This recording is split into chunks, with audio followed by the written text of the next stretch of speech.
Hi, good evening everyone.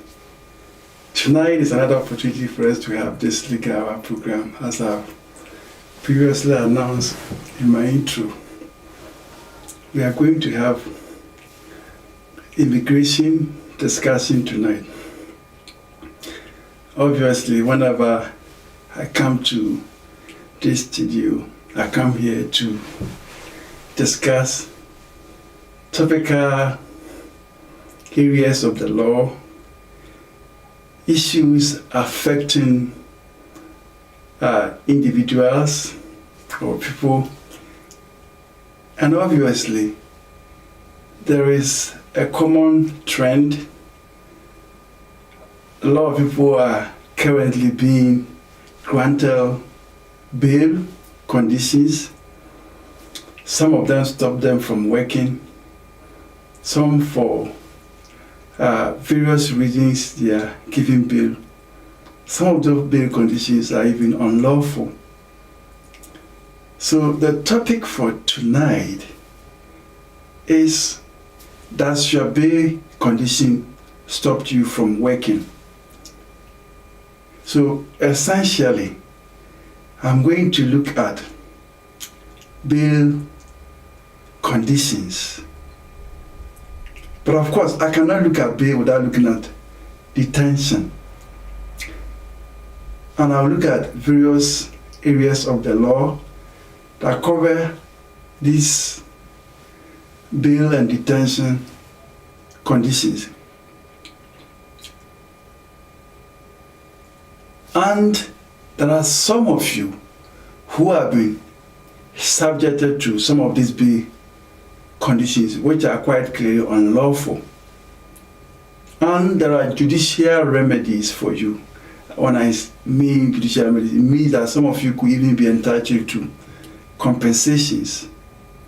And I'm going to, obviously, I'm not here to give fiction, I'm here to give facts. I'm going to rely on new case laws that have arrived very fresh, supporting the fact that if you have been unlawfully detained, if you have been restricted from working because of unlawful bail conditions, then you could be entitled to compensation.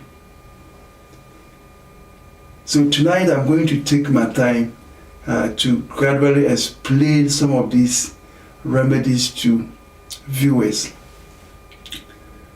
And obviously I want you to share this video with your friends and family members, because what I'm going to discuss tonight is very, very topical. I know most of you with student visas sometimes coming from abroad, especially this is the season that most students are coming.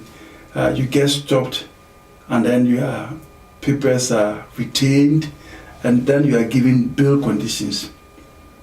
Some of you are family members of EU citizens. You are coming in, you get stopped, your documents are retained, and then you are given bail conditions. So there are numerous people who are being offered bail conditions, some of which are quite clearly very unlawful. That is a discussion for tonight. This is what I'm going to discuss tonight, and by the time I go through all these areas of the law, I am sure that you'll be emboldened and you know you are right. And if there is anybody who has been subjected to such unlawful conditions, you'll be able to inform that person that such conditions are quite clearly unlawful. So I'm going to go on a short commercial break. I will not be here for that long because I'm just going to discuss this topic and obviously give viewers opportunity to ask questions. And I am sure that somebody somewhere is going to benefit from this show tonight. So don't deprive that person the opportunity. Please share the video as I go on short commercial break. When I come back, I'm going to take my time to take viewers through what we mean by bail conditions.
Thank you so much for your patience. Tonight I'm looking at bail conditions or bail. And to be precise, I'm looking at immigration bail because I know that when people commit criminal offenses and they are charged, they could be granted bail at the police station, or they could be granted bail by the magistrate court. Tonight I'm not looking at crime, I'm looking at immigration bail conditions. And I'm specifically looking at this bail condition because it has become so common. Because most time when people are coming from abroad, they are stopped and then their documents are taken from them and then they are given bail conditions. I don't want to take too much time and be so legalistic, but I'm going to show viewers just few cases that confirm that most of these actions by those representing the Secretary of State are quite unlawful. That's all that I want to do tonight. But I'm sure that until you know you are right, not until you've been conscientized, you've been advised properly, not by fiction, but by facts, you will not know you are right. And I'm sure most of you, there have been imposition or there have been restrictions that you can't even work. In fact, there have been sometimes reporting conditions, and the frequency of that reporting condition is so frustrating for most of you.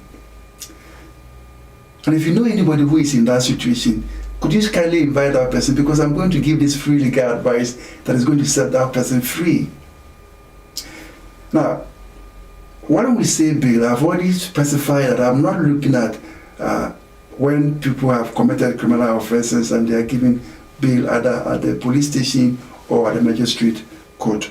I'm specifically looking at bail when people have issues to do with immigration. And especially for those of you who you go on holiday, you enjoy your holiday, when you are coming back, you get stopped. And there are even those, for example, students who are coming in. Obviously, some of them, they either doing school vacations, they've gone abroad, they are coming back, they get stopped. Some people, either because they have some cigarette or some custom banned products in their luggages, and then they get stopped. So there are various ways people other custom officers stopping people at the borders, immigration officers stopping people at the borders. And there are various reasons why people are stopped.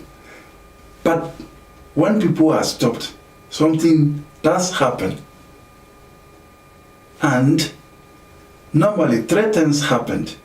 Either those people are lawfully detained, or those people are given bail, or those people are removed. In this case, we get clients who sometimes instruct you, but by the time you even send authority form for them to sign, they are on the next flight going back. So these 3 things happened normally. But what is frustrating is those of you who have lived to remain. I mean, you've been granted papers, you've been granted leave, either as a family member of EU citizen, or either as a student, or either as a spouse of a British national, or for whatever reason, even sometimes you are owing NHS fees. And some of you are stopped, either detained, either granted bail, or removed. So I'm going to take my time and look at this area of the law. And to start with, bail is normally granted to people who either have their leave suspended or cancelled, or those who have been detained and for one reason or other they need to be granted bail, and most times there will be conditions on them. Now, so most of the powers, I mean, when I say powers, the authority that immigration officers have to grant bail is enshrined in the Immigration Act 2016, which came into force around 2018 January. Now, so this legislation gives Secretary of State and therefore immigration officers powers to give bail under certain conditions, and I will soon come to those conditions when bails are granted. But beyond that, this same legislation, which is the Immigration Act 2016, which came into force in 2018, also give judges in the Immigration Tribunal powers to grant bail. So if, for example, the Home Office refuses your bail, then of course you have the right to pursue this case to the Immigration Tribunal and ask for bail before an immigration judge, who then decides whether to grant you that bail or not. But why I'm here tonight is looking at whether or not there should even be a bail in any event. And the reason I say this is because we've noticed a trend where people are being granted bail without a force in law, which means that without any valid reason.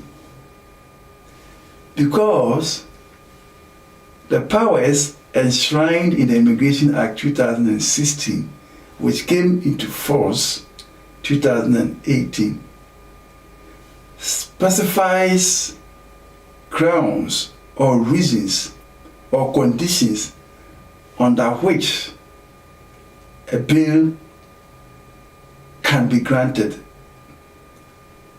or bail conditions can be imposed. So it means that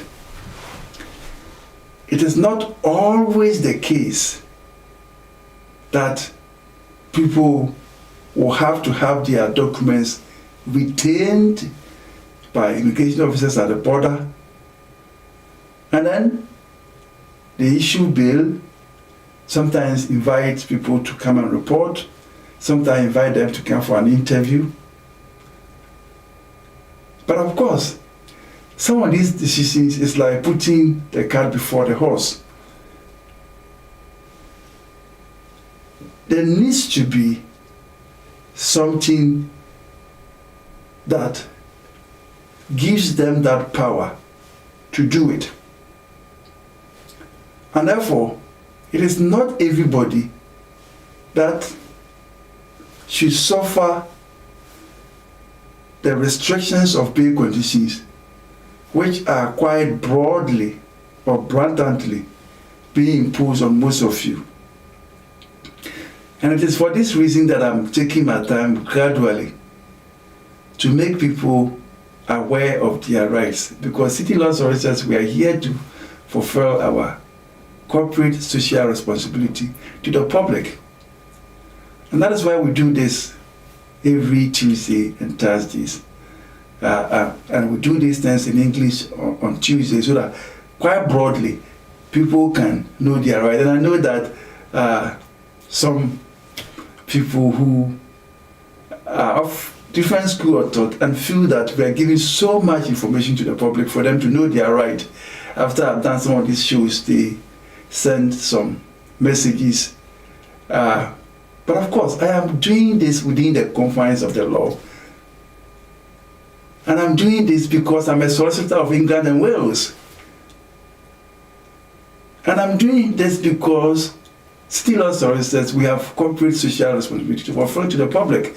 And therefore, when people are being treated quite unfairly, then there is a need for us to come out and educate public so that they know they are right.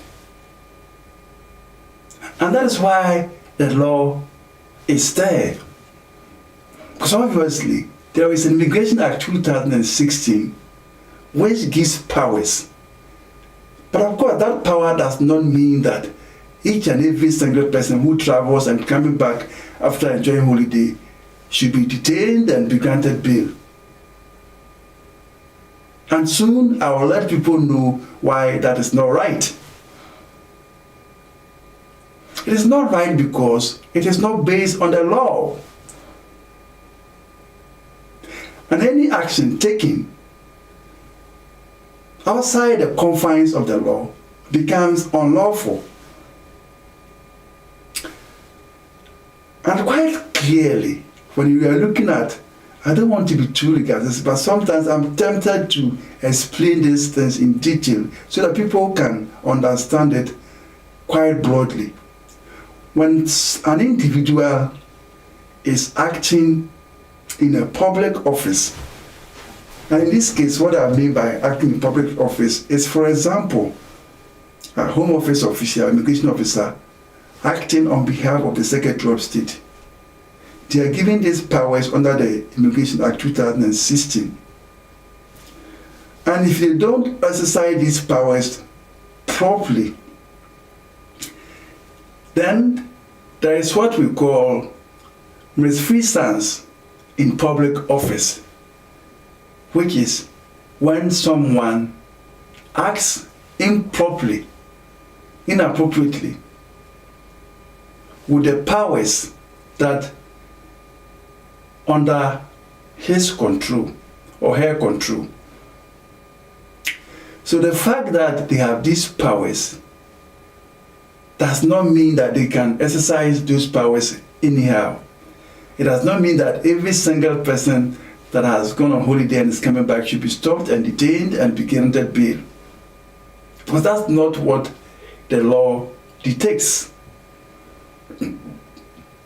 But I'm not here to make reasons. I'm not here to explain the law. So firstly, to give you a background, we have the Immigration Act 1971, and we have all these laws that were consolidated in the Immigration Act 2016. And within that law, it makes it clear that there are conditions when people can be granted bail. Normally, if somebody is an overstayer and is detained quite widely within the powers, then that person can be granted a bail. If someone has a leave and that leave has been suspended pending some examination, then that person can be granted a bail. If someone, for whatever reason, has been detained and removal, because normally when people are detained, the reason why people are detained is that the Secretary of State might have intention of removing them from this country because they might not have lawful means of residence. And when that happens, it means that those people who are going to be detained should not be detained for too long. And normally, within 14 days of detaining someone, or after 7 days, that person is entitled to apply for a bail. So within 14 days, if that removal is not going to take place within that period, then that person has a right to apply for bail. So you can see that bail is only granted when all these conditions apply, which is either because the person has been detained and is going to be removed, and removal is not imminent.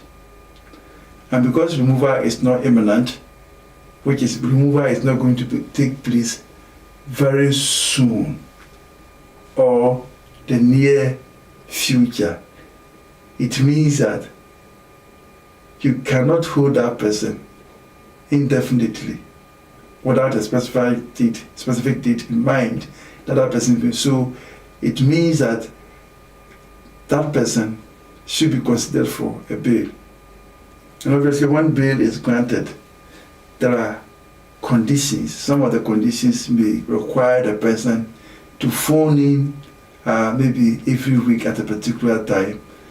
It might require that person to report at one particular immigration center at a particular time, maybe once a week, or maybe once in a month, or once in a fortnight. Or some of those conditions could mean that these days they could even put electronic tags on that person, which means that that person is more or less like under a curfew, because the tag can be tracked to know where the person is at any particular time. But beyond that, there are also those whom they may impose conditions that they are not allowed to work. So the third option is quite a serious one, because when you ask someone not to work, it means that you are depriving that person of his livelihood. And we know that all of us, one reason or the other, we either have to pay a mortgage or pay rent. We need to feed, we need to pay bills, and sometimes we might even have a family to look after. And therefore, the decision to ask someone not to work, which is my topic for tonight, should not be taken lightly. And the reason why this decision should not be taken lightly is because if you're asking someone not to work, I have already explained what bail conditions are, and very soon I'm going to explain to viewers why some of these bills are illegal, completely illegal. They have no force in law. They are beyond the powers of the Secretary of State. Those people exercising those powers are committing what they call malfeasance in public office. But what is of ultimate concern to me is those that have restrictions not to work. Because for one not to work means that that person could even end up becoming homeless. Because obviously if you can't pay your rent, or if you have a mortgage and you are not able to work, your home or your house could be repossessed. And it's for this reason that imposing a bail condition for one not to work shouldn't be taken quite lightly, because they are quite serious stuff. And in fact, this could cause a lot of stress, or could lead to broken homes where parties are not able to fulfill their obligations, financial obligations in the home. But of course, these things are happening, and therefore there is a need for us to explain to people why some of these decisions are wrong. So tonight I'm looking at a scenario, for example, and I'm going to take my time to specifically talk about EU family members who have been the dominant group of migrants who are being subjected to detention and bail conditions on arrival. So what I mean is that those who go on holiday, they are coming back, they get stopped, they get detained, they impose bail conditions on them, and their documents are just simply taken from them. And sadly, they are asked not to work, so they can't even pay me as a lawyer to defend them. And it is for this reason why it is important that we talk about some of these things. Now, let me just give a background of this Citizens Act 2020 and Appendix EU of the immigration rules. Now, if you look at the old law, the 2016 law, EEA 2016, within that, there was the need for EU and EU citizens to exercise what they call treaty right or free movement right. Now what it means is that if you are British and before we left the EU, you went to Germany or France or Italy or any other country as a British, you had the right to stay there with your family members, which in this case included your wife, children, extended family members. And also meant that as long as you were exercising treaty right, you then become what you call a qualified person to remain in that country, in a member state country. So you find out that if you are doing any of these things, for example, if you are working in that country as a British, in a French country, under the old law before we left the EU, or if you were self-employed there, or if you were a student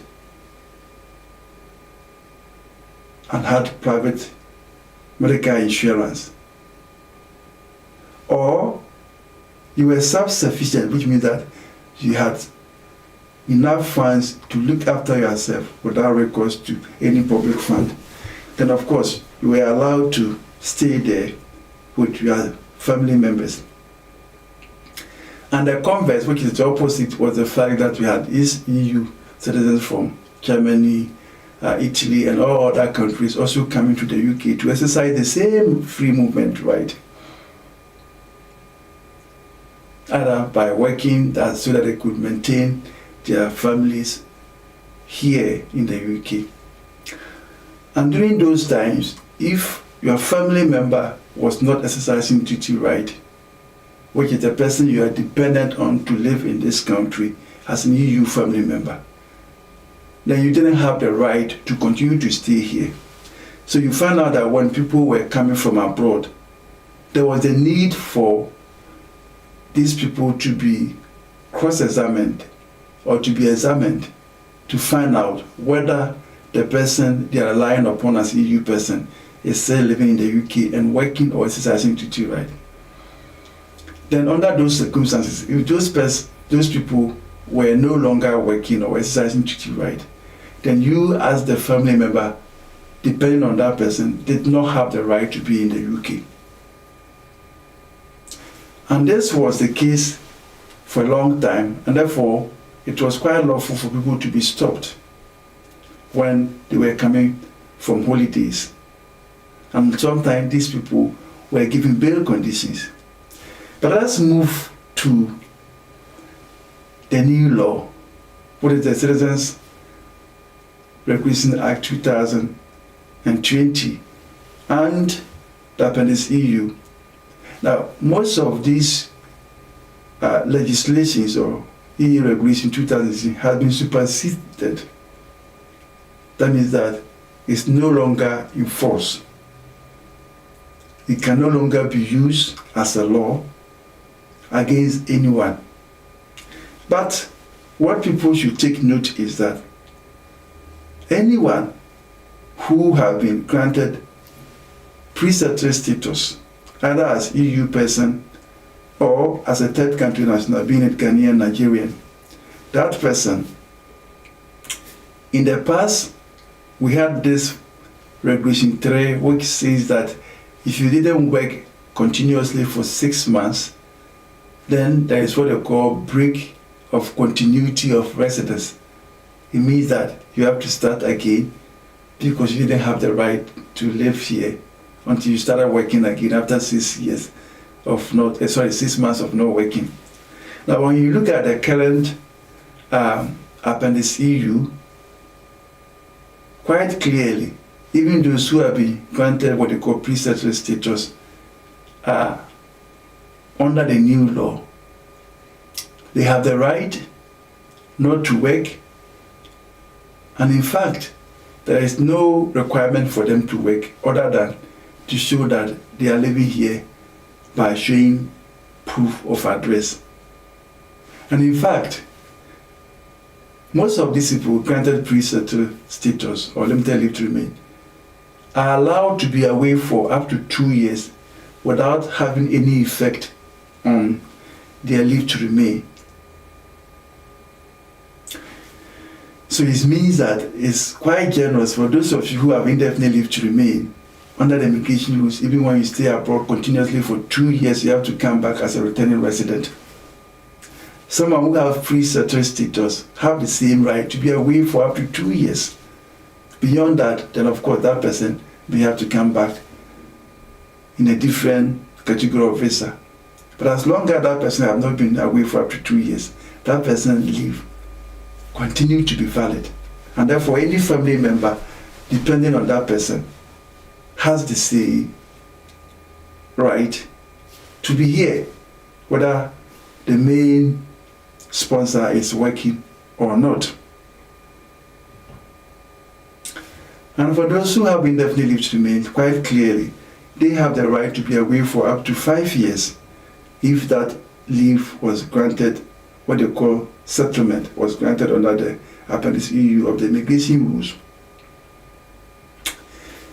So I'm gradually coming to the unlawfulness of some of these decisions. And this is the point that I want people to take note.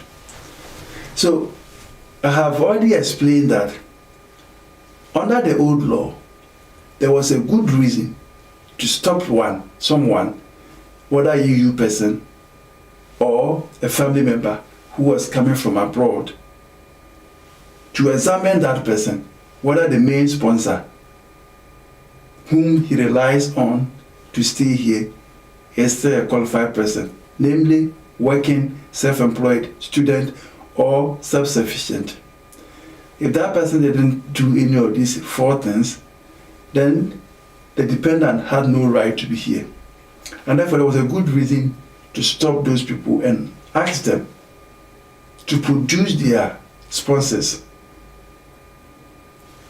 But I have now explained that under the new law, there is no right, there is no obligation for any of these people to exercise CITI right, as self-employed, as a worker, as a student, or self-sufficient.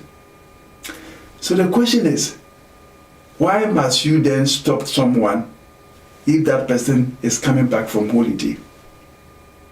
Tell me, under which powers that requires that you stop that person coming back and ask that person to produce the sponsor before they are released?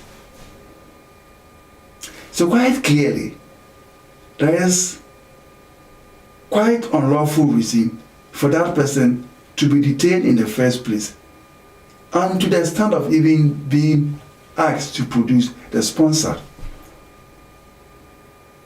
That is the first reason why some of these things that are happening at the border might not have the backing of the law.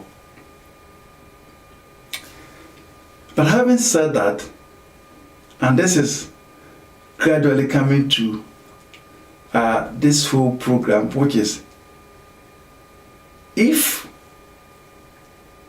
you couldn't do that, then it means that you cannot revoke that leave. You cannot suspend that residence card or leave to remain. You can't cancel it. I have already explained those who can get bail. So the first thing is that if the leave has not been cancelled, the leave has not been suspended, and that person's leave is still valid and has that leave to remain, then under which powers do you then give bail to that person? Because you can only give bail to someone whose leave, 1, is suspended, 2, is cancelled, 3, that person is detained as an overstayer, 4, that person has deportation order, 5, that person is about to be removed and they have set a date for removal. So tell me, somebody coming back from holidays whose leave has not been suspended, there is no deportation order on that person. That person is not an overstayer. So under which powers do you then give a bail to that person whose leave is still valid? So it is for this reason that most of these things that are taking place is quite unlawful and has no force in law. But before I leave here, I'm going to also explain what people can do when they are subjected to some of these unfair treatments. But permit me to acknowledge the few people who have joined me tonight, to acknowledge them. I have Prince Kenneth. Guys, if you are watching tonight, kindly make a comment so that I can acknowledge you. It's a privilege to have you to join us tonight. So I have Prince Kenneth, I have Guy Pepe, I have Vice Ohene, but for watching Fedesare, who is a regular person. I have Inche Okpa, who is also watching. I have Gabriel Bankweli, a regular listener. I have Anthony Aframoa, who is watching tonight. I have Echinugu Chike Basil watching tonight.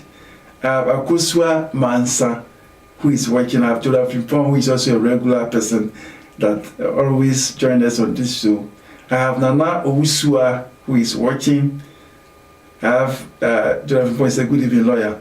I have Tina Tamakru all the way from Ghana watching tonight. I have Joseph Ajay, who is also watching tonight. I have Yasmin Hanif, God bless you, sincere works. Wow, that is the words of a Muslim woman. I have Chilotam Louisa Oguagu. Chilotam Louisa, I think this is almost the 3rd time you've joined us on this show. God bless you. It's a good evening, everyone. I have Cynthia Akama watching tonight. I have Raj Johandi watching. I have Bob Jr. You are doing a good job. Very useful for everybody. Thank you, Bob. So, guys, as I always say, people need to know they are right, because obviously a lot of people are being subjected to most of these things, and it's quite unlawful. So I'm gradually coming to the end of this show, and I know that most of us are so nice and we don't want to be litigants, but sometimes we need to exercise our rights. So tonight I have looked at why some bail conditions are unlawful. But I'm coming to the point that if the bail condition is unlawful and you've been subjected to this unfair treatment, for example, there is a restriction on your bail condition that you should not work. It means that if you are not working, there is a possibility that you may not be able to pay your rent. Therefore, you may end up becoming homeless.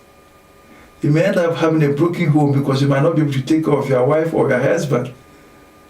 Your kids might not feed, especially when you have no recourse to public fund. And in fact, sometimes it's so stressful that people get depressed. And some people even lose their jobs, or some end up being dismissed from work. So the simple question is, if you have had any of these problems and you fall within what I have just described, or if you know somebody who have been subjected to any of these conditions and quite sadly have suffered so much for months, what is the solution? Or what in legal language we will say, what is the remedy? Is there any judicial remedy? Which means that in this case we are saying that, is there anything that someone can do about it? If any of these things has happened to that person. And I know that most of you might feel that this is beyond you, but it's not. If you have been subjected to any of these conditions, which I've already explained that they are quite unlawful, then the remedy you have is that you can sue for damages.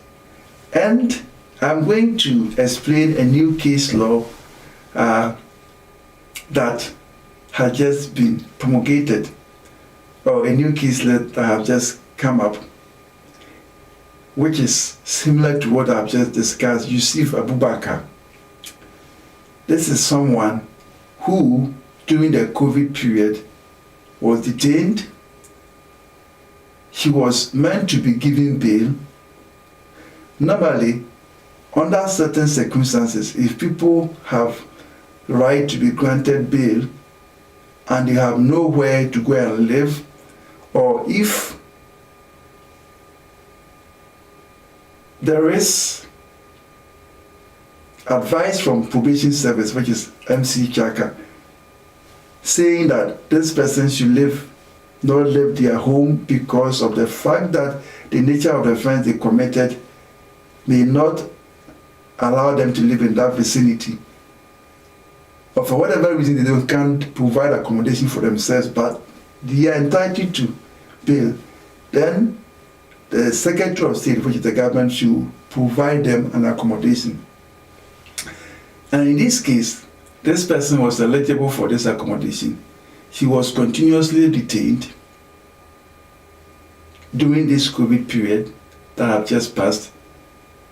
And in fact, when he was finally granted bail, even though he had deportation order on him, he was able to sue the Secretary of State for what they call damages. And this person was given £17,500. The reason he was given that money is because he was unfairly treated. That's one. Secondly, there is what they call malfeasance in public office. Because sometimes we get clients that are in detention, and you see how they are treated by some of these immigration officers. It's quite appalling, because sometimes even reviews and all those stuff that needs to be done, they just ignore them, and these people are just dumped there. And it takes one person to know his right, and it is for this reason that Home Office have been compelled to pay damages to this person. So what I'm saying here is that if you have been subjected to a bail condition that has stopped you from working, that is unlawful. And for example, if you were earning about £2,000 a month and the Secretary of State, because of immigration officer who doesn't know what he's doing with respect to them, and has not followed the law and imposed restrictions on you and stopped you from working, you have a right to pursue this case and claim damages for your financial loss. This is enshrined in law. So guys, tonight has been quite amazing to come here to educate you, to give you this free legal advice, and to also let you know that if you know anybody who is going through this, most of these decisions need to be examined, because most of them are quite unlawful. And some of these people who have suffered so much are entitled to compensation or damages for the way in which they have been treated. For those who have committed malfeasance in public office, namely those who have not acted within the confines of the powers of the law. So it is for this reason that I have come here tonight to educate the public. So if this is, you have just joined us tonight, I've been looking at immigration, I have looked at bail, why some bail conditions are unlawful, why some restrictions are quite harsh, and why some people should be entitled to compensation for the way in which they are treated. So at this point, I'm going to advertise CITI Law Solicitors to you, because CITI Law Solicitors is a sponsor for this show. This program has been proudly brought to you by CITI Law Solicitors. So I'm going to tell you who CITI Law Solicitors are. CITI Law Solicitors is a law firm. You can find us at Barking, Unit 113 and 122 Barking Enterprise Center, 50 Cambridge Road, Barking. If you want to visit us, you get to the Barking station. Obviously, there is a KFC just by your right hand side. You can stop over and have some chicken. And if you're not hungry, you can just turn right after the KFC and walk straight to the Barking Enterprise Center building. That is where you find CITI Law Solicitors. It's so easy to find us. If you want to phone us, and for example, if you have phoned me and you've not been able to get hold of me because maybe I was attending to another client, don't be discouraged. This is the office number. We have so many lawyers there who are equally so good and are willing to provide the service that is being provided here to you free of charge.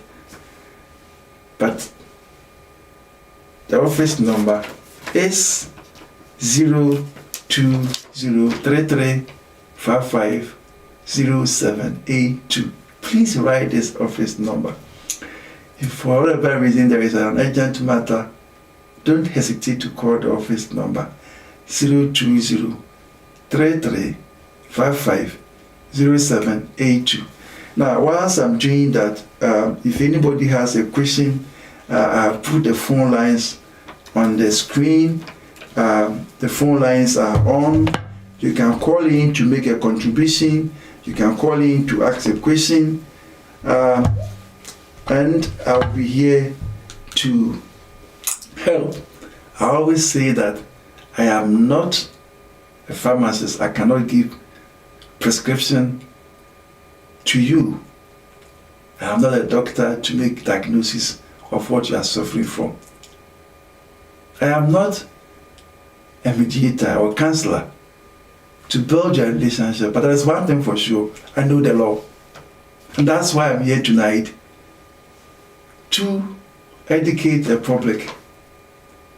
So please, if you have any legal question, as long as this falls within my competence, my area of practice and jurisdiction, I am here to assist you free of charge.